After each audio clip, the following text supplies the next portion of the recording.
tới pe đại kia tới tranh màu cay đầm bay ở đa lê nhá còn miền tinh này bị sẻ tí mũi còn miền trồng tí pi còn miền vía thông đầm bay ai muốn sai bao con bàn đá ở bồng bồn chắc nhom đằng xưa con tha hai đây bàn tới miền trồng hai tới lên đi tranh chẳng một bóng khơi muôn quạt đấy vì ở đa sai vì ở sơ đa sai vì ở sơ chư vậy tao vì tịch ở tra chư vì tịch bom phật cana đại viếng lên tôi biết vì những đặng cam lại tao vì xì liềm mua xì cam là ngay chẳng tao vì bạc bò là phơi ta hào việc làng dân dân chật là mồm lụa chẳng vì tham mà khai dân lụa chẳng dân lên vì mó ở việc đào lên thôi cho là nào sạch đồng viên này chẳng rôm việc có sạch việc có riêng lương chẳng tới môi quạt một tình chẳng quạt sơ sàn chẳng á lâu dương việc bàn một sân này xôn trên này vẫn cầm môn dương việc hot hành và lại rất nghi chẳng á và lo ở đây lấy thôi trên này pi ngay pi mà sắp đá pi đòn tại bay đòn này còn thà việc sơ hot tề dương tại đó dương cần ru chẳng bong sấy bật nhướn chỉnh châm món sấy để ai rồi châm nô không mùi khai bạn chỉnh lọc pi mùi liên pi sán từ mùi liên bằng bay sàn điều nâng caoผลิต châm này đã khuôn anh từตัวbạnพอ châm này rồi hột từ đó xài sập thị rồi nơi đầm bòn khum tà chết sập cầm pung trà lá hay cầm pung chăn Điệp xua bom châm điệp xua bông thời kê bông đã châm này mua này tật mua đó coi bông ôn ơi lần là sắp ấy bông sạt lôi vậy nè man có ba bông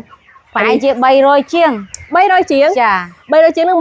món sạch hay là tụi xanh tiền tụi bay rồi chiêng tiền chân phụ bôi rồi các bà wow chăm bên ai nhỉ bông chăm nè ai ôi từ sao mà ai nghe bậc cái hay chămประมาณ năm mày bông nhom chăm trao này tầm bài chị pi năm này tại bọn chăm tịch chăm du đây chăm nạ cruza tịch đây này còn lại cái nạ cruza còn thay vì riêng trao tịch chân tại sao bông thay trao là phần lần nhưng mình trao mà toàn trao này ở pi bảy pon này mà đang hay trao hot on bên ai nhỉ riêng hotได้แต่แล้วบ้านข้างจะไหนยังบ้านติงสนติงไอเมาโซนยังแต่ยังเซอร์ฮอตกับมอนยังหันไปหลายปรึกเงี้ยไอจังนะโอ้ค่ะนี่chỉ là cái món sài bông này mอนสไลด์สด được bây giờ chấm trắng cứ dùng ai lụa bàn vừa chum lụa rồi tết chúng ta chập rồi tết đây môi cái hàng mai cái cầm măng là hột cái xong mà chạp với tại vì toàn bình chẳng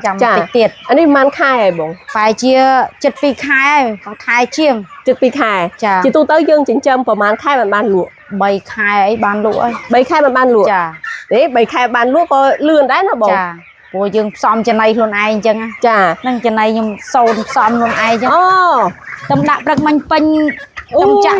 tâm chạm manh tiệt đây nè ô bao nè chẳng bị bông anh ấy trên ấy không ai tề nhưng sâu không ai đôi trên ấy tinh sạp bông bầu đôi trên ấy cào ôi chẳng những đại không thông chẳng tời không mà ngay về ở vài chị buôn thông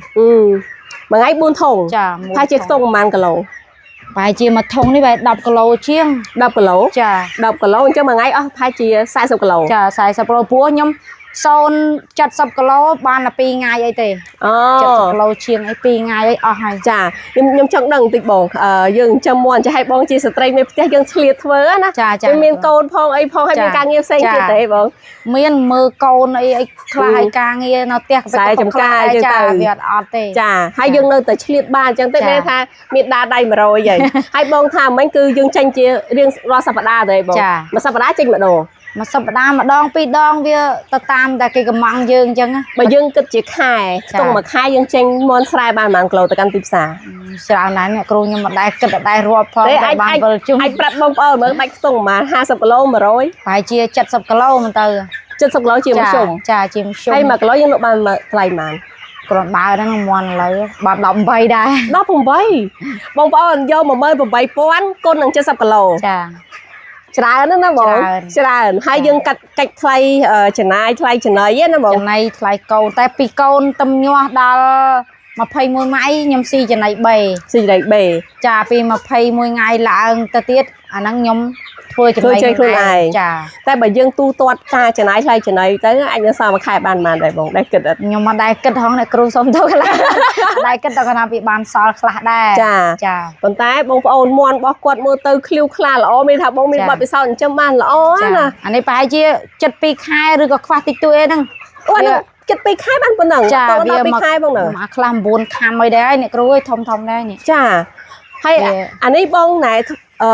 cho người ta dương châm pi câu máu ពីចង់ថាយើងភ្ញាស់ខ្លួនឯងឬក៏យើងទិញកូនគេជួនកាលទិញពងគេអត់បានទិញកូនគេដែរវាពិបាកឥឡូវអញ្ចឹងបានពិបាកទៅថាយើងទិញកូនគេអត់បានអញ្ចឹងណាគេចិត្តដល់ខែសែនចិនហើយកំងអត់បានបងអ្នកគ្រូនឹងដាច់មួយខែហ្នឹងអត់បានកំងនេះអូពួកគេតែពេលគេសែនចិនអញ្ចឹងគេទុកខ្លួនគេដែរអញ្ចឹងណាចា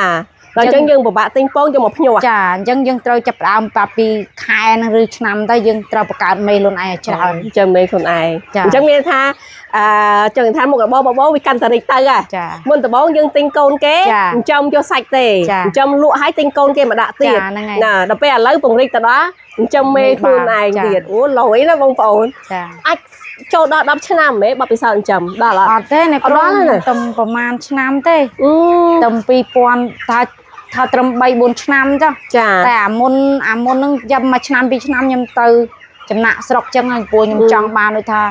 ខ្ញុំស្រឡាញ់ក្តីចាំមន់កន្លែងមុខរបរចាំមន់ខ្ញុំស្រឡាញ់ណាចាអញ្ចឹងខ្ញុំធ្វើម៉េចខ្ញុំទៅរកលុយដើម្បីមកធ្វើត្រង់ធ្វើអីចឹងទៅចាំទៅក៏វាបានកើតតិចដែរវាមិនថាអត់សោះទេវាជួនកាល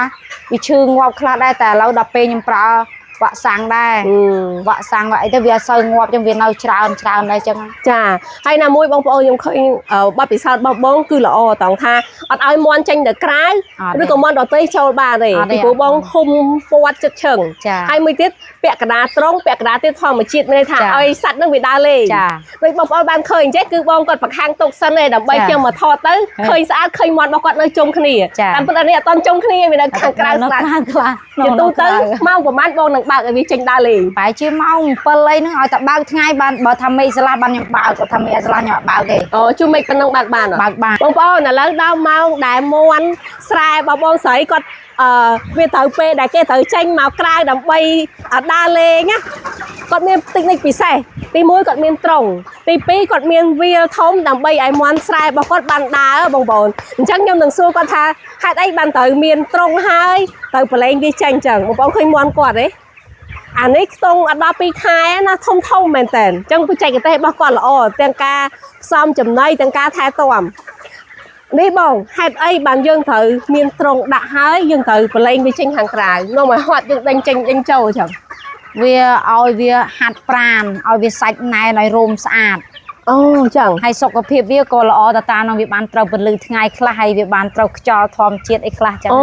នេះបងប្អូននេះឃើញគេដើរលេងអញ្ចឹងពីព្រោះថាកាលណាទៅវានៅក្នុងត្រង់ពេកវា stress ចាប៉ុន្តែវាមានអាយុកាលដែលយើងត្រូវប្រឡែងដែរយើងមិនចេះតែប្រឡែងទៅដែរយើងអត់ចេះតែប្រឡែងទេចាប់ពី2ខែឡើងបានខ្ញុំប្រឡែងដែរអូប្រឡែងមកវាអត់អីហ្មងវាសុខភាពវាធម្មតាល្អអញ្ចឹងឥឡូវវាចូលក្នុងស្មៅអស់ហើយចូលក្នុងស្មៅអស់ហើយស្មៅនេះក៏ជាចំណីរបស់មាន់ដែរចំណីរបស់មាន់គាត់យកទៅសូនវាជាចម្រោកហើយវាជាចំណីរបស់វាដ៏សំខាន់ទៀតចាល្អណាបងប្អូនឃើញទេអានឹងមិនថាធម្មជាតិពិតហ្មងបងអាចប្រាប់បងប្អូនលំអិតទៅថានៅពេលដែលយើងលេងវាអត្ថប្រយោជន៍ដែលយើងលេងមាន់ចាក់ពីអាយុ2ខែឡើងទៅរហូតដល់លក់ហ្នឹងតើទទួលបានប្រយោជន៍បីខ្លះពេលដែលយើងឲ្យវាដើរលេងរត់អានេះប្រយោជន៍ចំពោះដែលខ្ញុំធ្លាប់ដកបទពិសោធន៍ណាអ្នកគ្រូវាលេងអាយុប៉ុណ្ណឹងទៅវាអត់ផ្ដាសាយវាអត់សូវផ្ដាសាយហើយវាអត់សូវឈឺនិយាយទៅវាតិចអត្រាឈឺវាតិចបំផុតចាកាលណាដែលវាលេងទូចពេកវាយើងដាក់អង្កាមដាក់អីទៅវាស៊ីលាមកស៊ីអង្កាមហ្នឹងអីចឹងទៅវាប៉ះពាល់ដល់ផ្លូវដង្ហើមវាខ្លាំងចាអញ្ចឹងខ្ញុំធ្លាប់លេងវាអត់សូវល្អដល់ពេលអាយុប្រហែលជាមួយខែកន្លះឬ2ខែខ្ញុំតម្លាក់ចូលត្រង់នេះមកវាលេងទៅវាអត់សូវឃើញអីចឹងអ្នកគ្រូឃើញជាក់ស្ដែងចាចុះអារូបសម្រស់ខាងក្រៅវាពេលយើងលេងទៅវាអាចអត់ស្អាតដូចនៅក្នុងត្រង់ទេឬក៏យ៉ាងម៉េចបងលេងមកក្រៅយើងស្អាតវារោមវាដោះពេញហើយ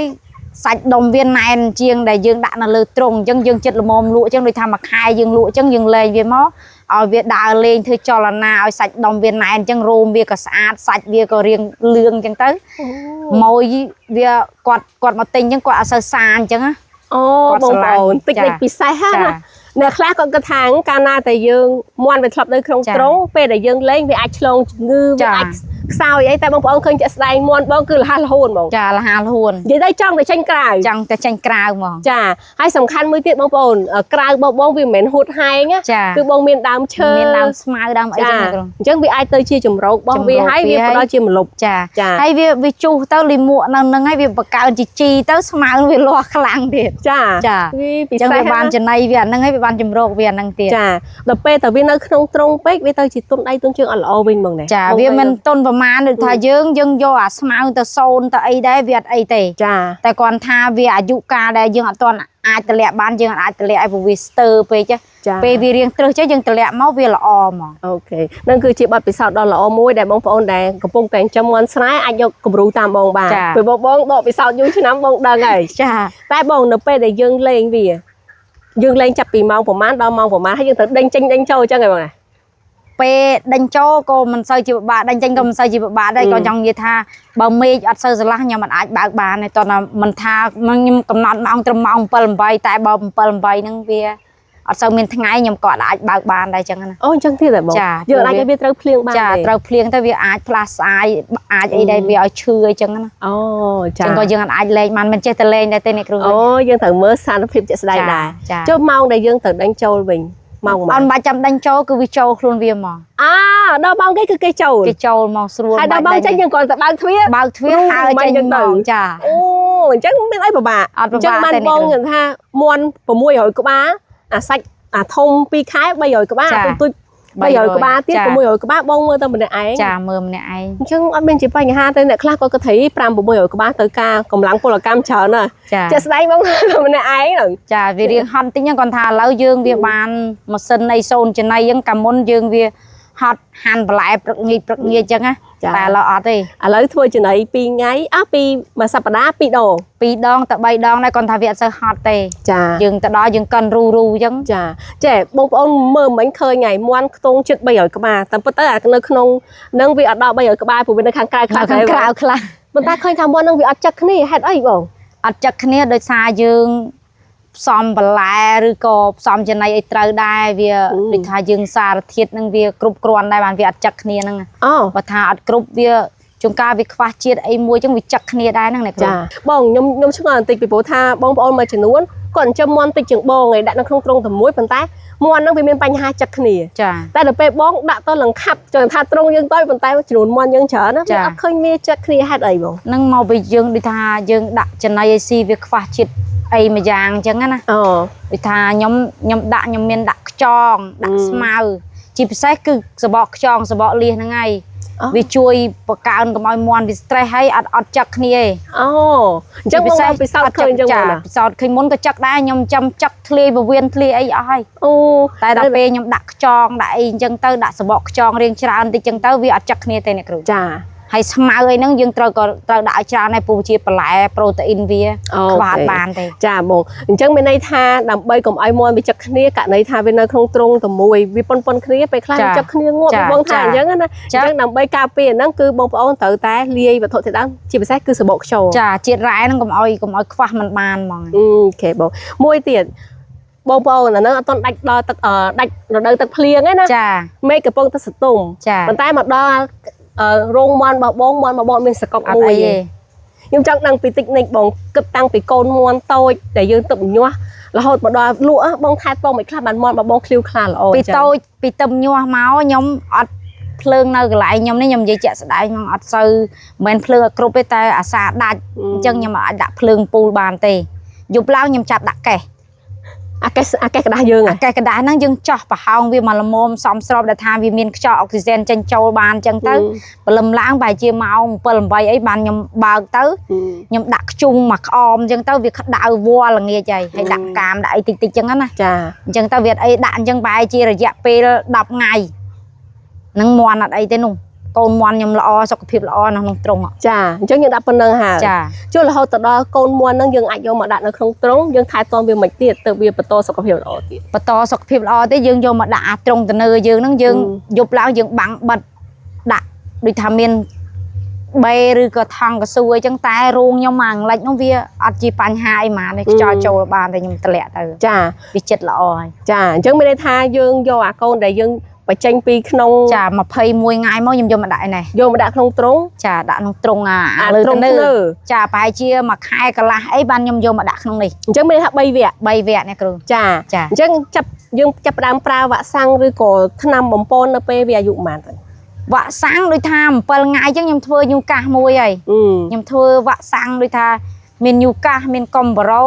មានជូអត់ខ្ញុំមិនដែរធ្វើទេនិយាយជាក់ស្ដែងខ្ញុំធ្វើតែញូកាសកំបារ៉ូ អាសន្នរោគតែប៉ុណ្្នឹងឯង ចាអញ្ចឹងមានន័យថាមួយវគ្គដែលយើងគិតតាំងពីកូនមន់រហូតដល់អាយុ3ខែដែលយើងចាប់លក់ហ្នឹងធ្វើបាក់សាំងប៉ុន្មានដងសម្រាប់ បាក់សាំង4ដង វារំលឹកញូកាសមួយទៀត ចា ចា ជួមានប្រើជាប្រភេទអាហារបំពន់ថ្នាំអីជំនួយអត់ មានឆ្នាំខ្មែរយើង អញ្ចឹងបងធ្វើថ្នាំធម្មជាតិហ៎ ចាខ្ញុំប្រើរាល់ថ្ងៃជាវាមិនមែនជាប្រចាំទេក្នុងមួយសប្តាហ៍ខ្ញុំប្រើ2ដងខ្ញុំដាក់ទឹកឲ្យផឹកល្ងាចបានខ្ញុំដាក់ឲ្យវាផឹកឬក៏បើថាមេឃវាអត់សូវស៊ូខ្លាំងអញ្ចឹងព្រលឹមឡើងខ្ញុំដាក់ឲ្យវាផឹកម្ដងទៅតែបើអត់សូវអីទេ2ថ្ងៃ3ថ្ងៃបានខ្ញុំដាក់ម្ដងអូហ្នឹងមន់ប្រើអញ្ចឹង ចាអញ្ចឹងអាថ្នាំធម្មជាតិហ្នឹងវាជួយអីគេជួយបំពេញភាពសាមគ្គីវាជួយដូចថាអាហ្នឹងជាវាមិនមែនជាថ្នាំព្យាបាលប៉ុន្តែក៏ជាថ្នាំការពារមិនមែនដល់ពេលឈឺឲ្យបានយើងដាក់ទៅក៏វាអត់អន់ដែរតែយើងដាក់ការពារក្នុងមួយអាទិត្យយើងដាក់2ដងតែដល់ពេលអញ្ចឹងទៅមន់យើងវាស៊ាំហើយលែងអីសូវអីអញ្ចឹងចេះធ្វើថ្នាំខ្លួនឯងទៀតចេះធ្វើមើលសភៅលោកគ្រូអីគាត់ទិញពីគាត់មកមើលអីចឹងណាគ្រូអញ្ចឹងយើងមិនចេះខ្លួនឯងទេបងមិនត្រឹមតែកាត់បន្ថយការចំណាយពីថ្លៃចំណីណាបងប្អូនកាត់បន្ថយការចំណាយពីថ្នាំទៀតអញ្ចឹងអស់លុយតែថ្លៃវ៉ាក់សាំងទេចាវ៉ាក់សាំងអស់ហើយដល់ពេលចំណីហ្នឹងគាត់ធ្វើខ្លួនឯងកាត់បន្ថយ1គីឡូ1000បងប្អូនមិនតិចទេណាទេបងចាហើយយើងអស់ទៅលើវ៉ាក់សាំងទៅដែលយើងទិញពីផ្សារតែប៉ុណ្្នឹងឯងបងណាថែទាំតែប៉ុណ្្នឹងជាពិសេសគឺយើងថែពីតូច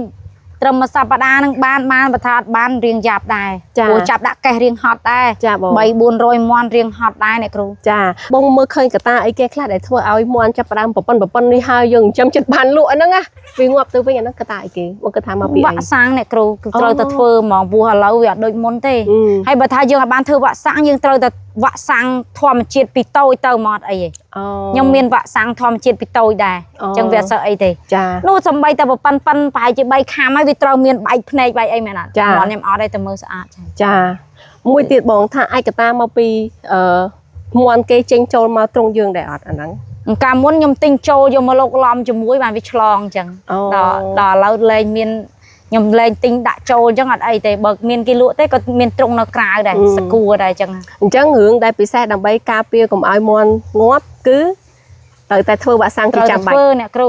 ទោះបីជាយើងគឺថាយើងចិញ្ចឹមមាន់ស្រែក៏ដោយបងប្អូនវ៉ាក់សាំងគឺជាចាំបាច់ចាវ៉ាក់សាំងតម្លាក់សត្វល្អិតនឹងវាធំលឿនហ្មងបើយើងអត់តម្លាក់សត្វល្អិតក៏អត់ធំលឿនដែរសំខាន់មាន់ឲ្យតលែងវាអញ្ចេះចាប់ពីមួយខែជាងទៅដឹងមានសត្វល្អិតហើយ 100% មានទៅថ្នាំសត្វល្អិតហ្នឹងបងដាក់រយៈពេលប្រហែលថ្ងៃម្ដងឲ្យវាមួយខែតម្លាក់តែម្ដងអត់មានហត់អីប្រហែលអ្នកគ្រូអញ្ចឹងមានន័យថាចាប់ពីចាំមើលបងអានេះវា2ខែហើយអញ្ចឹងដល់ពេលដែលយើងដាក់ដល់ដីយើងបលែងវាមកអញ្ចឹងយើងដាក់តែម្ដងចាក់តែម្ដងហើយចាប់លក់ទៅតែមុននឹងចាប់លក់យើងដាក់មើលដែរព្រោះថាសត្វល្អិតយើងតម្លាក់ត្រឹមកន្លះខែជាងឲ្យបានអានយើងបញ្ចេញសាច់លក់ឲ្យគេបានព្រោះខ្លាចវាប៉ះពាល់សុខភាពគេអញ្ចឹងយើងអត់អាចចេះទៅលក់ឲ្យគ្នាបានទេគ្នាយកទៅហូបយើងក៏ហូបនឹងគេក៏ហូបសុខភាពគេក៏ដូចសុខភាពយើងអញ្ចឹងណាចាអញ្ចឹងយើងអត់អាចថាតម្លាក់ឲ្យមួយថ្ងៃពីរថ្ងៃយើងលក់អត់បានទេបើថាជាប់តម្លាក់សត្វល្អិតហ្នឹងចាប់ពីកន្លះខែជាងឲ្យទៅបានខ្ញុំបញ្ចេញលក់បានចានិយាយអានេះច្បាស់បងណាច្បាស់ពីព្រោះថាយើងក៏ត្រូវមានភាពស្មោះត្រង់ហើយយើងត្រូវធ្វើយ៉ាងណាឲ្យទោះបីយើងចិញ្ចឹមមាន់ស្រែក៏ដោយតែទៅមាន់ស្រែបើយើងត្រូវតែមានសុវត្ថិភាពចាមានសុវត្ថិភាពចាអញ្ចឹងបានថាបងថាទោះមានដល់មួយខែរាប់រយគីឡូក៏នៅតែមានម៉ូយទិញដែរអ្នកខ្លះគាត់ពោលគាត់ថាចង់ចិញ្ចឹមដែរតែខ្លះអត់មានទីផ្សារអត់ទេឲ្យតែយើងចិញ្ចឹមល្អហើយមើលថែវាបានល្អអត់ខ្វះទេទីផ្សារទលំទលាមាន់ស្រែចាអត់ពិបាកហ្មងដូចបងអញ្ចឹងថាឥឡូវនេះគាត់លក់បាន1គីឡូ18000តែបើសិនទៅដល់រដូវចូលឆ្នាំចេញអាចដល់20000ជាងចាមាន់ធ្លាក់ថ្លៃបំផុតក៏ត្រឹមធ្លាក់ចុះបំផុតត្រឹម16នឹងចុះខ្លាំងអត់មានចុះទៅដល់ក្រោមហ្នឹងតែតំបន់ខ្ញុំអ្នកផ្សេងទៀតខ្ញុំមិនដឹងទេតែសម្រាប់តម្លៃ16ហ្នឹងក៏នៅតែមានផលនៅចំណេញអ្នកគ្រូចំណេញសម្រាប់បងគិតថាអាចថាធ្លាក់ដល់ប្រហែលដែលគឺថាកសិករអត់ចិញ្ចឹមឲ្យអត់ចំណេញមែននៅ8000អីហ្នឹង10000ហ្នឹងអាហ្នឹងបានយើងថាអត់ចំណេញហើយបងប្អូនប្រកាសជាចង់ដឹងពីរបៀបនៅក្នុងការផ្សំចំណីរបស់បងហើយថាផ្សំចំណីបែបម៉េចទៅមាន់របស់គាត់ឃ្លាវខ្លាល្អហើយធំលឿនបងប្អូនគាត់ប្រើចំណីផ្សំដោយខ្លួនឯងតែមាន់របស់គាត់ចិញ្ចឹមតែ3ខែបានលក់អត់ដល់ថា6ខែអីដូចថាមាន់ស្រែមែនទេនេះជាក់ស្ដែងខ្ញុំថា2ខែចឹងនេះដល់2ខែព្រោះខ្ញុំទំដាក់ដែរហ្នឹងទំនិយាយទៅកំណត់តែវាអត់តាន់បាននេះចាវាខ្ញុំមានវគ្គមានអីប៉ុនខ្ញុំតែអានេះវាអត់តាន់បាន2ខែពេញទេចាអញ្ចឹងតោះយើងទៅមើលពីរូបមន្តនៃការផ្សំចំណីរបស់បងស្រី1គីឡូចំណាយត្រឹមតែ1500 1500ទៅ1500ចាយើងថាឲ្យអស់ ធំបំផុតគឺ1500 ចា ចាអញ្ចឹងគឺតម្លៃទាបជាងចំណីទីផ្សាររហូតដល់1000 រៀល ចា តែដើម្បីឲ្យបងប្អូនដឹងថាចំណីដែលយើងលាយល្អសម្រាប់មាន់ណាពួកបងលាយច្រើនឆ្នាំមកបងតើអត់ ចា លាយអញ្ចឹងឲ្យវាស៊ីទៅឃើញថាវាធំលឿនមិនចាញ់ចំណីក្រងទេ ចាចា នៅក្នុងហ្នឹងមានអីគេខ្លះបង មានពោត មានពោតចំណីសត្វ ចា ពោតក្រហមនេះបងប្អូននេះ ចាពោតក្រហម ចាមានក តួ កតួអាលេខម៉ានលេខ2កតួនេះ កតួអាលេខ2ហ្នឹង លេខ2បងប្អូនលេខ2ហើយគេ បើយើងមានលេខ1ក៏លេខ1ទៅមានខ្យង ខ្យងនេះសបកខ្យង ចាមានសបកខ្យងហើយមានចំណីជ្រូក ចំណីជ្រូក ចាមានតែប៉ុណ្្នឹង ចំណីជ្រូកយើងដាក់ប្រមាណភាគរយទៅបងប្រហែល ដូចថា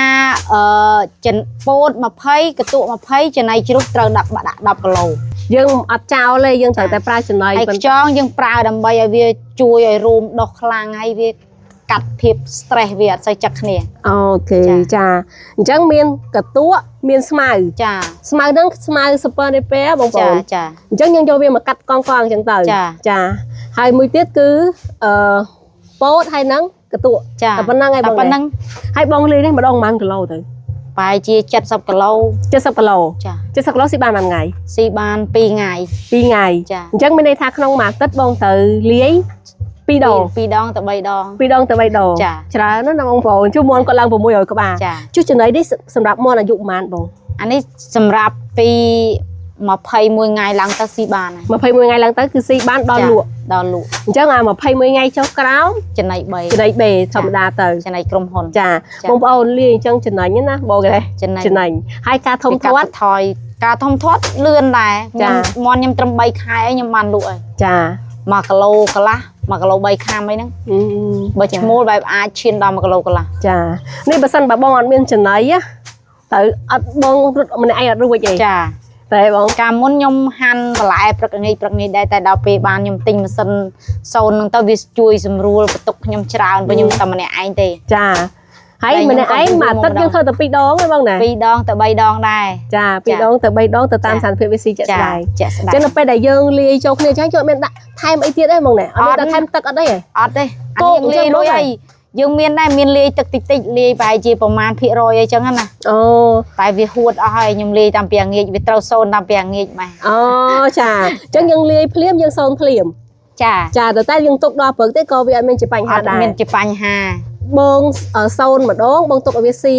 បាន3ថ្ងៃយល់ទេ បាន2ថ្ងៃប៉ុណ្ណេះ 2ថ្ងៃ 2ថ្ងៃទៅ អត់ 3 ខូច ថ្ងៃ ទេបងណាយើងសូនទុកណា ទុកបើយើងហាស្ងួតទុកបានកន្លះខែ អូអញ្ចឹងបងប្អូនដែលមានមន់តិចអត់មានជាបញ្ហា អត់ ទេ មានជាបញ្ហាទេបានកន្លះខែ អត់មានជាតិអុកផ្សិតអត់មានខូចទេ ល្អហ្មងហើយ ចា ខ្ញុំធ្លាប់ទុកបានដល់កន្លះខែជាងកាលបន្តិច អូខេអញ្ចឹងបងបើសិនបើបងមានម៉ាស៊ីនធំជាងនេះណាបងធ្វើមួយអាទិត្យតែម្ដងឯងមើលទៅចា ហើយជាអាចចាំច្រើនជាងទៅអាចទិញធំជាងហ្នឹង ពីខ្ញុំហ្នឹងទៀត ចា ចាអញ្ចឹងវាជួយកម្លាំងរបស់បងបានច្រើនចង់ដឹងពីបងចិញ្ចឹមមន់600ក្បាលបើគិតទាំងថ្ងៃយើងបើគិតទាំងយើងធ្វើចំណីទាំងការថែទាំមួយថ្ងៃយើងអាចចំណាយពេលប៉ុន្មានម៉ោង ខ្ញុំបើសូនចំណៃចំណាយច្រើនទៅ2ម៉ោងអីហ្នឹងទៅលើវា ចា ជាពីហ្នឹងយើងធ្វើនេះធ្វើនោះអញ្ចឹង អូអញ្ចឹងតិចដែរណាបងណាអញ្ចឹងបានបងមានពេលទៅធ្វើអីផ្សេងទៀត ចាមានពេលមើលកូនមើលអីយ៉ាងកូនទៅរៀន ចាចុះនៅពេលដែលយើងលាយលបាយបាន70គីឡូនេះហើយយើងសូនត្រូវចំណាយពេលប្រហែលម៉ោងហើយ ប្រហែលជា1ម៉ោងអត់ដល់ខ្លះទៅរៀងនេះទៅដល់ទៅខ្លះទៅអត់ដល់ទេ អូ ម៉ាស៊ីននេះសូនបានពី80គីឡូទៅ100គីឡូក្នុង1ម៉ោង ក្នុង1ម៉ោង ចា បងប្រើប្រហែលឆ្នាំហើយ រៀងយូរដែរណា2ឆ្នាំ3ឆ្នាំដែរហើយ ដែលខូចអត់ វាអត់ដែរអីខូចអីហង ចា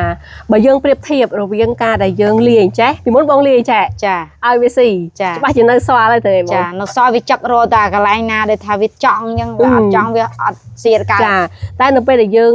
លាយហើយយើងសូនមន់ វា ស៊ី ស៊ី អ អ ស់ ស់វាអត់មានត្រូវរឹសអីទេវាត្រូវតែស៊ីអាហ្នឹងមកមុខហ្នឹងហើយ តែលបាយយើងហ្នឹងគឺយើងលាយសារធាតុចិញ្ចឹម ចា ផ្សេងៗគ្នា ផ្សេងនេះ បើសិនបើយើងអត់សូនណាបងប្អូនគឺវាស៊ីតាណាដែលវាចង់ស៊ីអញ្ចឹងវាអត់បានសារជាតិចិញ្ចឹមហ្នឹងគ្រប់គ្រាន់ ចា ទេ គ្រប់គ្រាន់ទេ តែពេលយើងសូនហើយគឺវាស៊ីអស់ហើយយើងអត់ខាតចំណីទៅកំពុកនឹងដីទេបងណា ចា សំខាន់គឺស៊ីបានចាប់ពី21